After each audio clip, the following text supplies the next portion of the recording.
Well, hello, everybody, and welcome to the Talk of the Town with me, Lynn About Town, and my dear guest today, good friend, Jim Zwiers, Clearwater guy, principal of a private school, and now documentary film producer. Yep. I hang out with some cool people. The coolest. This show, Talk of the Town, is a little creation of bringing good guys and good news together. And I'm sponsored by Consumer Energy Solutions, the company I work for. And we like to bring the show every week and interesting things and things that are going on. And that is why Jim Zwiers is here. So welcome, Jim. Thank you, Lynn. All right. Happy to be here. My pleasure. Yeah. So I'm going to ask you, how in the world did you get involved in producing a documentary? Okay, so just a little background about myself. I am a principal of Clearwater Academy in Clearwater, Florida. And I'm very happy with that. I'm not trying to become a filmmaker or anything like that, but I like to help out people who are good people, like as you tend to do often, and I saw somebody was raising some money for this documentary online, so I gave them a little bit of money, and I thought, okay, cool, whatever, seems like good people. And then I kind of was following the project and kind of started getting more involved, just kind of reached out. I've got a lot of, marketing experience and graphic design experience and different things like that. And I've done a little bit of video work myself. And so I just started getting more involved and first started working on like the editing and story consulting and stuff like that. And I just got more and more involved where now I'm kind of involved a lot with the marketing of the film, and we've got it into a number of film festivals. We were just recently Sunday we were showed at the Dunedin Film Festival. I saw that. I was sorry to not make it. I really did want to go. So I understand. I was looking at your photos, and they looked great. Thank you. No, we had a great time. It was a great showing. And did you actually get to show the whole film? We showed the whole film. Yeah, oh, yeah. Wow. No, we had to show. So that was on Sunday. Yeah, it was on Sunday, and it's kind of special because the film festival is designed as a short film festival, and so we were one of only 5, I think, long. Yeah, because it's 80 minutes. I saw. Yeah, that's right. Yeah, and we had our world premiere at Chagrin Documentary Film Festival in Ohio in October, and that's a very prestigious documentary film festival. So wow. We were very. Is it hard to get in these? It is. It is. There's a lot of films, a lot of people making films, a lot of. There's only so much screen time at these festivals, so right. It's hard to get. Sure, everybody wants. Everybody's got shelf space. Yeah, exactly. Same problem. Exactly. Yeah. Wow. So do you like apply and then see if they'll take you? Is that how the process works? That's exactly what you do. Yeah, and there's like online tools to help you apply. Like where you can upload your film and then they'll screen it, and there's usually a fee involved, so you don't want to just apply to a million film festivals and things like that. So you want to be selective. Yeah. And especially something prestigious, if they take you, that's incredible. Absolutely. Because you get to put that on your little list. Yeah, exactly. And we get to, and so, and part of that is, ultimately, you want to, as a filmmaker, you want to get picked up by like a large distributor, or maybe, get on Netflix or Amazon streaming or something like that. That's the ultimate goal. But I'll talk a little bit more specifically about our goals when we get to that point too. So the movie is called Overdosed. Yes. Now, this documentary, I watched a really long trailer, I want to say. Yes. It wasn't a real short one. Yeah. And it was riveting.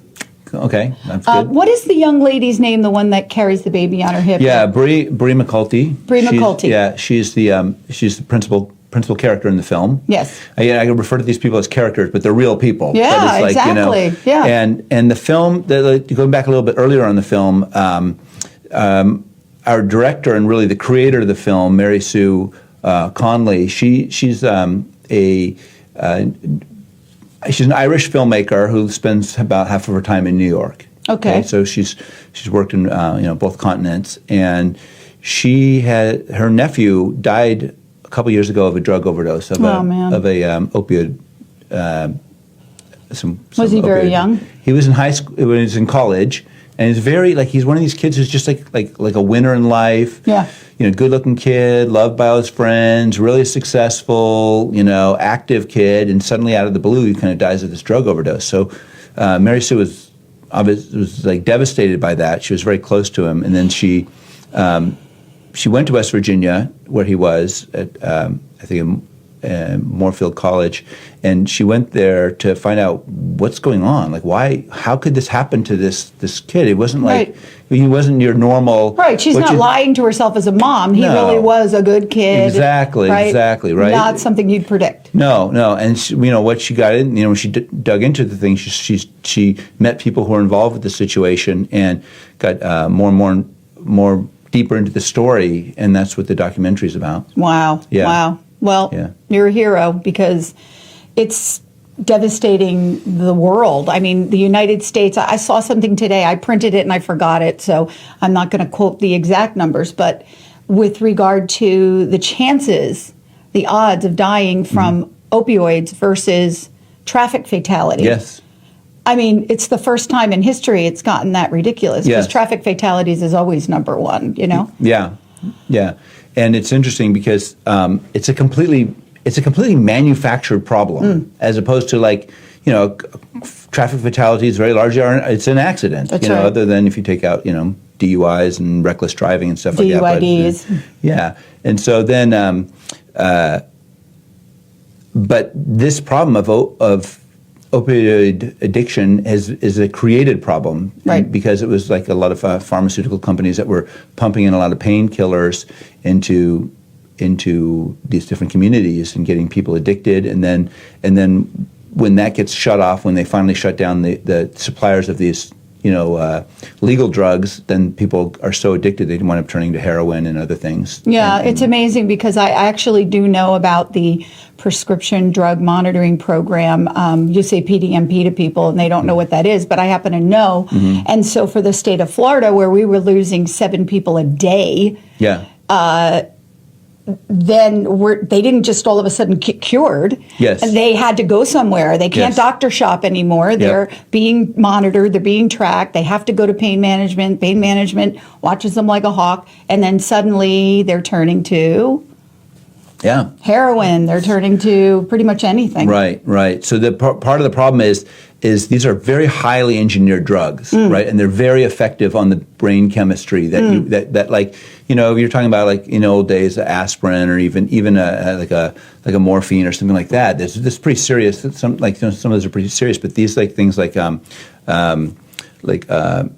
oxycodone and things like that are so highly engineered, and they're the right chemical thing that it's so effective in the pain management. It's so effective in tricking the brain That's into making you correct. think you're not feeling pain. That's right. That it's also so highly addictive. And My mom just passed away. It had nothing to do with that, but I will say that she had spinal stenosis and she had a lot of problems, and so she was under a pain management doctor. There was nothing I was going to do to try to change that. She was Sure. 84 and crooked as all get out, and that's how she lived. But I saw that, like, she was so nervous and so worried about being addicted because she read and she was a very knowledgeable lady. However, she would have a pain, and it would be, before there was pain, it was like she'd fall asleep and she'd be like, is it time? Is it time? Is it time? Yeah. And I'm thinking, are you in pain? She goes, no. So then one day she had this odd pain. Yes. I called the pharmacy and I said, look, I don't want to over medicate her, but it's in her leg.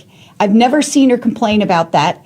Can I give her Tylenol? I don't know the way drugs work. Sure. He said, let me explain something to you. They're 2 different drugs. And truthfully, the Tylenol may actually take the pain away because it's an anti-inflammatory.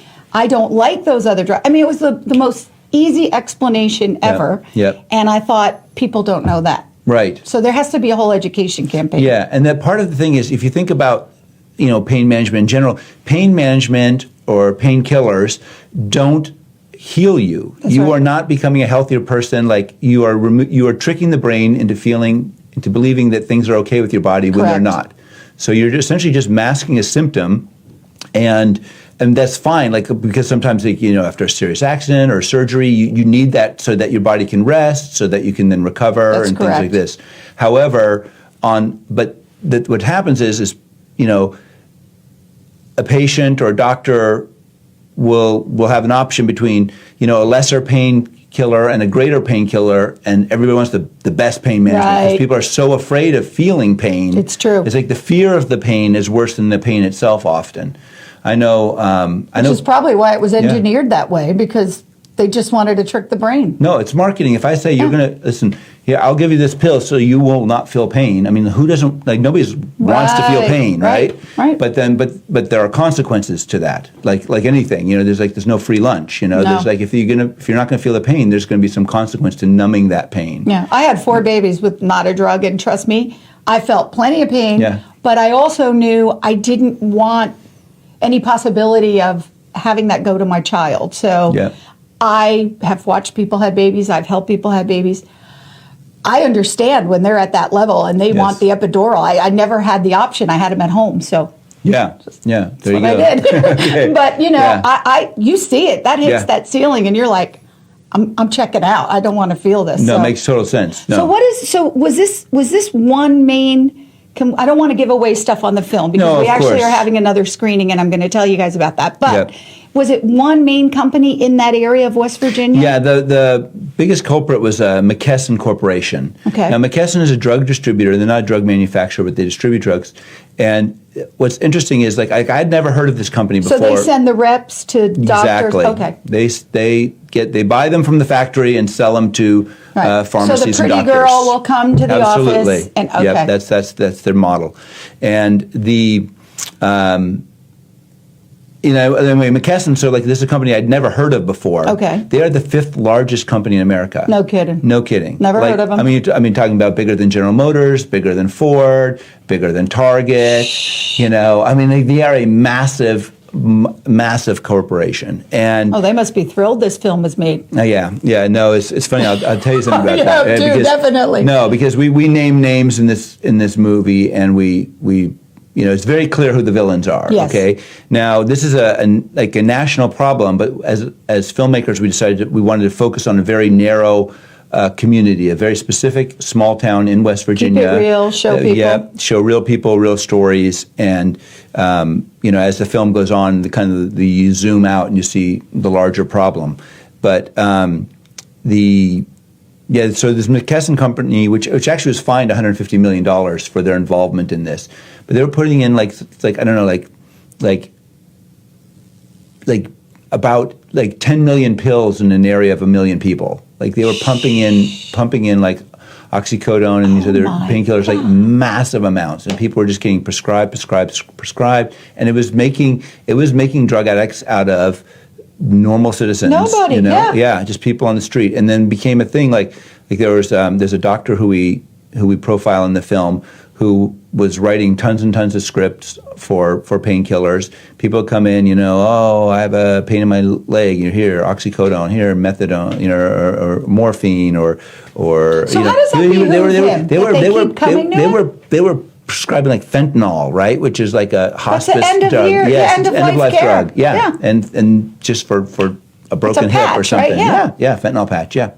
So how does the doctor? I don't mean to be naive, but No. so that doctor, Yes. if he's not directly getting a kickback from, let's say, McKesson, Right. then why does it behoove him to give it out that readily? So first of all, he's got patients literally ringing, around the block. Right. So they lined have up. to do an appointment. Seeing they like have to pay. 2,000 patients a day at Oh, my $100, God. $200 a pop kind of thing, just like bam, bam, bam. As fast as you could write a prescription, guys were coming in and out of there.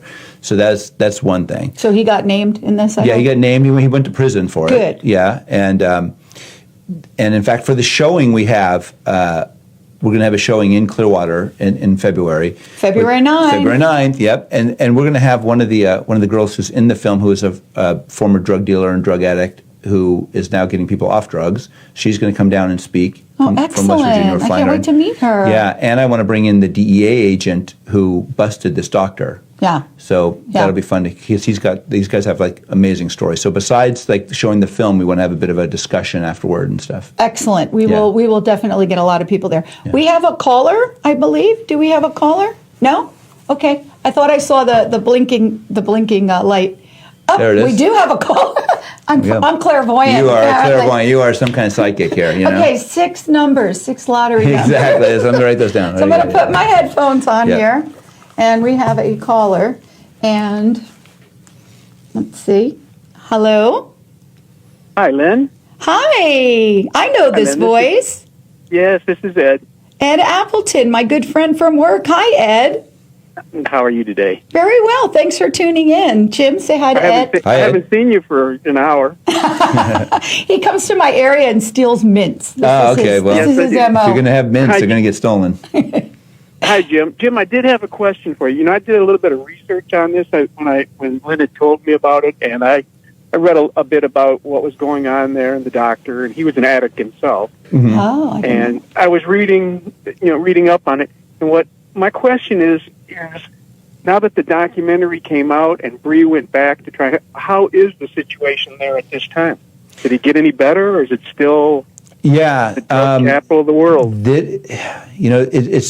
It's a rough situation because after the doctor was arrested, these prescription drugs basically came off the market in the area, and then but there's still tons of addicts. So then what happened is tons of heroin and things like this has been coming into the area.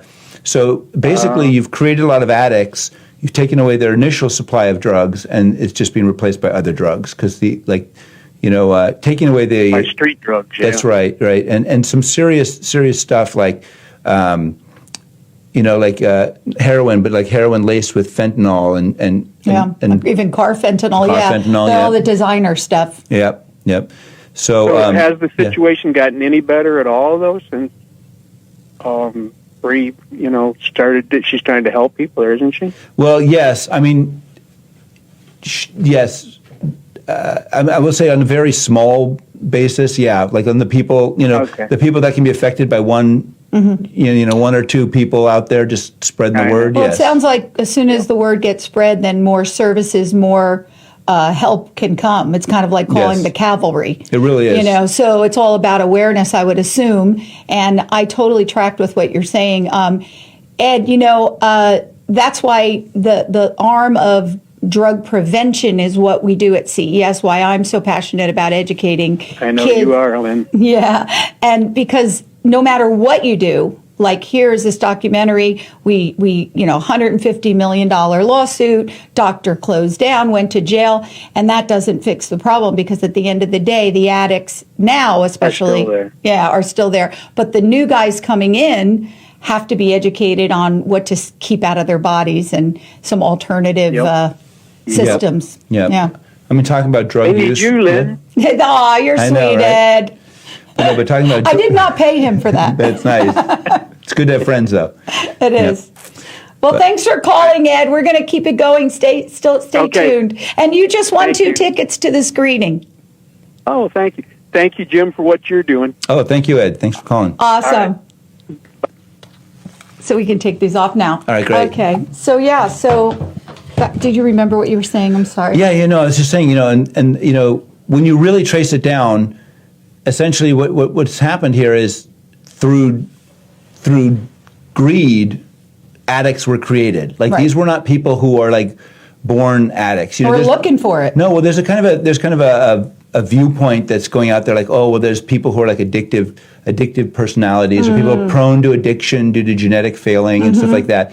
And that may or may not be the case. Like, I'm going to argue Sure, that. there might be a percentage Listen, of that's like true. everybody has some weakness Yeah. and failings and whatever like that. But that doesn't mean you have to give them drugs. No. Right? And if you look at like the profits that were made by these drug companies, these same drug companies who were fined and slapped on the wrist, they're going back and selling like the drugs to get the drugs to get the addicts they created kind of like handled and follow up medicine and things like this. So they're still profiting off the addicts they created, right? Well, look at methadone. I mean, Yeah. there's people are making money off of that. Exactly. And it's harder to get that off of that than heroin. No, well, it's fact. And another big thing is Suboxone, which is a commonly Yep. prescribed remedy. Same thing. Like it was so funny when we had our showing in Ohio, which is like I think like the 5th worst state for this problem. Like number 1 is West Virginia. Number 2, surprisingly, is New Hampshire, and then I think it's Rhode Island, and then Ohio. Wow. Yeah, but we were on a kind of a discussion panel, and there was somebody from a medical clinic there who was talking about, oh, well, what we need to do is we like to use Suboxone because it's really good, gets the people off the addictive drugs and stuff like that. And then my DEA agent guy came up and goes, the worst thing in the world is Suboxone. He goes, that is just as addictive as heroin, and it doesn't solve the problem at all. You know, No. but I mean that's kind of the No. problem. So anyway, getting back to the idea like that, you know, the greed factor. First of all, you have drug companies, prescribing these and getting people addicted, and then on the street level, it's the same thing. It's motivated by greed. If I can make an addict out of you through heroin or whatever other drug, I can profit from you. I can profit from your weakness. I can profit from your continuing weakness. Yes. I can turn you into a criminal where you're stealing from your family, you're stealing from people in the neighborhood, and getting me money and things like that. And that's And that's the game. That's the the game. tricky Yeah, game. yeah, that's- you yeah. know, Sheriff Gualtieri, our sheriff of Yeah. Pinellas County, once came to work and he was briefing the staff when he was running for reelection, Mm. and I invited him in, and we talked about addicts, Yes. And he said, with the oxycodone and these opioid derivatives, they're accidental addicts. And at first, when he said it, there was this disagreement that hit me. Yeah. And then I realized, yes, that's the shame of it all, is the accidental addict. Someone who's got that craving, that whatever Sure. they call it doesn't matter. Yeah. They're going to get something. But the guy who hurt his knee and now, Yeah. because his brain is addicted and tricked into thinking Yeah. he needs to stay off pain, Yeah. it's a brutal thing. Yeah. I can't believe how close we are to out of time. my I gosh. want to talk about the screening because Oh, now first thing, one yeah. thing I want to say. Although this is a very heavy subject, Yes. the film is it's entertaining. Yes. It's not going to be like it's not Good, going to be that's like good to it's say. not like a comedy or something. But it's not No. like you're going to walk out of this feeling depressed or anything Right. like that. Right. It's actually worth going to see. It actually in 1 hour you're going to understand this situation at a very high level, be very very well informed, and we'll talk about solutions. yeah, and too, then you can feel causative. You can find some Absolutely. way to help with the problem, Yes. like in me with Yes. using the drug-free world materials. That's how I at least stay effective, by keeping children from even going down that path, by Yes. giving them the truth about drugs. That's huge. With those materials. So, Overdosed. A special film screening of Overdose, Saturday, February 9th, 7 to 10 p.m. at the historic Fort Harrison. This is a documentary film by Mary Sue Connolly, co-produced and featuring Brianne McGulty, running time 80 minutes. So now, this is presented by the Concerned Businessmen's Association of Tampa Bay. This is my group. We are honored to bring this and do this event. If you do want to come, I need you to email an RSVP. This is a very special showing, and not everyone just walks in. We're going to be using the funds for these tickets. The requested donation is $25, and the young lady who I will meet, who is doing this program Yes. for people who do want rehabilitation from drug addiction, we're going to be getting these profits to her. So we want a full house. You hear me? This is going to be in the Crystal Ballroom of the Fort Harrison. If you haven't been there, that alone should make you want to gorgeous. come. Yeah. It's just gorgeous, and there'll be complimentary valet parking, refreshments, and again, the proceeds will go to efforts to get addicts to rehab. So you want to email my friend Kathy Wack, KathyWach @gmail.com. Kathy Wack @gmail.com. I'm going to put the comments below in the Facebook post, so please tell your friends, and definitely February 9th, put it on your calendar now, and I'll be talking about it more. So we have 1 minute to go. Okay. I need to talk about one other ahead. event. Yes. In my passion of keeping kids off drugs, it's the Drug Free Youth Festival, and we are going to be having that at the Osceola Courtyard Park. That's on the exact corner of Drew Street and Fort Harrison in the Courtyard Park. And this is a free event, a family event. There's going to be photo booths and games and entertainment and dance contests and food and scavenger hunt. Concerned Businessmen's going to have a whole crafting game booth, and definitely bring your family. That is Saturday, January 26th, 1:30 to 4:30. All right, well, we are pretty much out of time. I got 30 seconds to go. Jim, thank you for coming. Thank you, Lynn. And what's the Overdose website? We are Overdosed. No, overdosedfilm.com. Overdosefilm.com. Yes. We are Overdosed is the Twitter. Yeah. @We are Overdosed. Thank you guys so much. See you February 9th.